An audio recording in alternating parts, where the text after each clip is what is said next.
I'm the answer to your every cry. Solution for the way behind. I bring to you the news.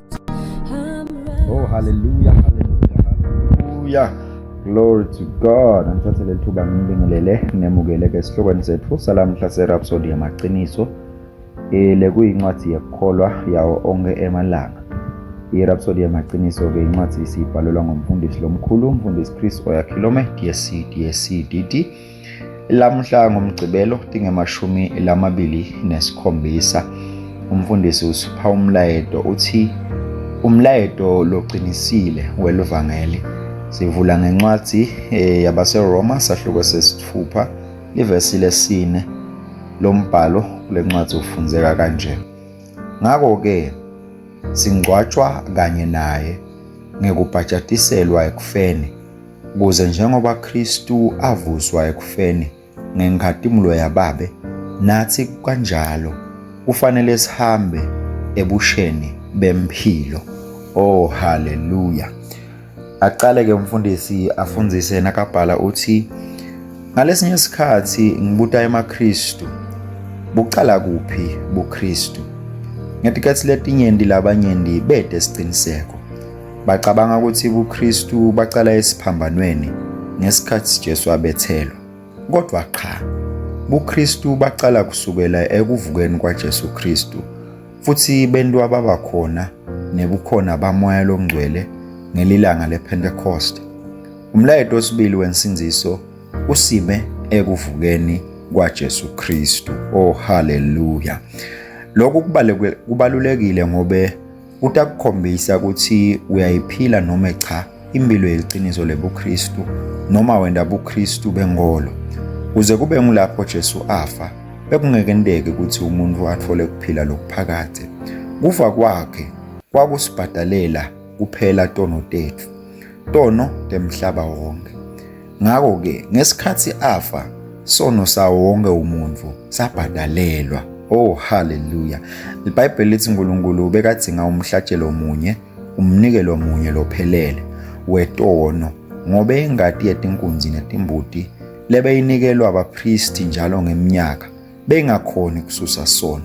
Nawufunza incwadi yamaHebheru sahluko selishumi ufunza livesi lelishumi nakunye uyogcina evesini lelishumi nakune. Ithi ke wonke umpristi uma onke malanga akhonda futhi yanikela ngemhlatshelo lefanako etikhatsini letinyendi lengeke ize itisuse tono.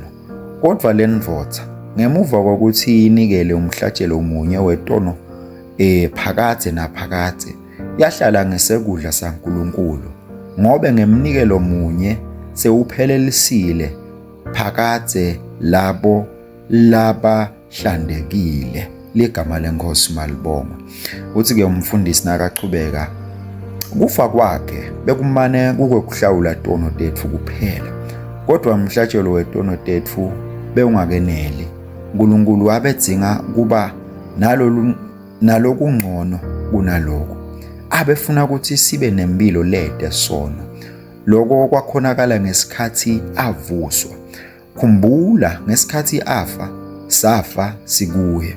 Ngesikhathi angcwatshwa sangcwatshwa kanye naye. Ngesikhathi avuswa ethuneni savuswa kanye naye. Ligama lenkosi malibonga. Ekuvukeni kwakhe watalwa kabusha waphinze watalwa uNkulunkulu.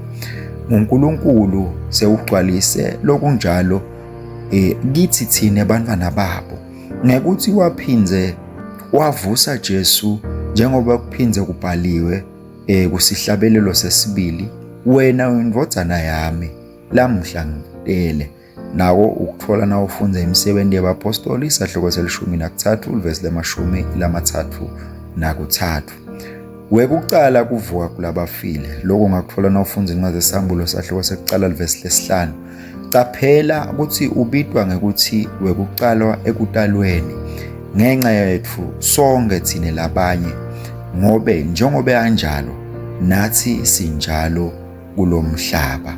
Lokho ngakuthola na ufunza incwadi yaJohane wekucala sahluko sesine ivesi lelishumi nesikhombisa. Kanzi umbhalo kuba seRoma sahluko sesine ivesi sahluko sesithupha livesi lesine uthi, ngako-ke singcwetshwe kanye naye ngekubhajatiswa ekufeni, kuze kuthi njengoba Kristu wavuswa ekufeni ngenkathimlo yababe, kanjalo nathi kufanele sihambe ebusheni bempilo. Oh haleluya. Nakagcina-ke umfundisi uthi, singumkhicido wekuvuswa kwakhe. Ngesikhathi utalwa kabusha, watalwa waba nempilo lensha, lekuyimpilo yekuvuswa. Lona ngumlayetho wesibili wensinziso. Oh haleluya. Ngicela sisho umthandazo wekuvuma ndawusho emva kwami. Babe lothandzekako, ngiyabonga ngekuvuswa kwaJesu Kristu. Lokwende kwakhonakala ukuthi ngithole ukuphila lokuphakade. Ngingumkhicido wekuvuswa kwakhe. Ngidalelwe empilweni lensha yekulunga, kunqoba kanye nekubusa. Ngihamba eqinisweni laleli qiniso. Ngiyicaphele yona lempilo nemvelo yaNkulunkulu lekimi. Ngiphila ngetulu kwesono, kugula, kwehlulwa kanye netinhlelo talomhlaba. Haleluya. Kuqhubeka nesifundo ke lamhla ufunza kubaseRoma sahluko sesiphohlongo livesi le-11 ngeNew International Version ilihumusho. Funze kubaseKorinte besibili sahluko sesihlanu livesi le-17 bese ufunza kubaHebheru sahluko selishumi icala evesini le-11 gcina evesini le-14 ngelihumusho le-New International Version. Nangabe-ke usebenzisa hlelo lekufundza leBhayibheli ngeminyaka munye, fundza incwadi yesambulo sahluko se-14 icala evesini lekuqala gcina evesini le-10. Fundza incwadi yaZakhariya sahluko sesi-7 nesahluko sesiphohlongo.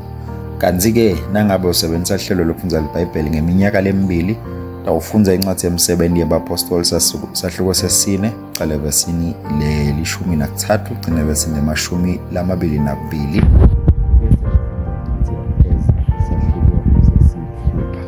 Ligama lenkosi malibonge. Ngithemba nalamhla kukhona leni kufundzile esihlokweni sethu serhapsodi yamaqiniso lebeka sipha sona umfundisi. Ngifisela ukuthi nibe nelanga lelihle, inkosi inibusise. Themba ukuthi ubusiseke kakhulu usafunza nathi incwadi yerhapsodi yamaqiniso.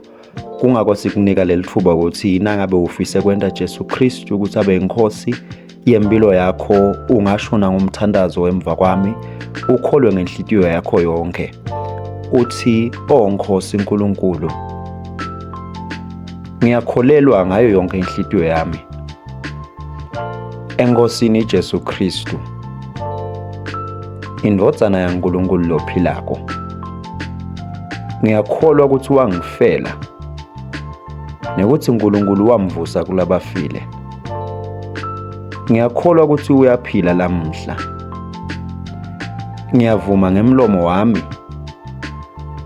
ukuthi Jesu Kristu uyinkosi yempilo yami kusukela lamuhla.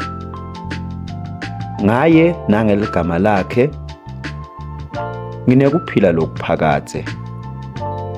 Ngidelwe kabusha. Ngiyabonga Nkosi ngekusinzisa impilo yami. Nyalo sengumfana waNkulunkulu. Haleluya. Nangabe usho lo mthandazo, ngicela ukuhalalisela phindze ngikwemukele emndenini webaKristu. Inkosi ikubusise. Amen.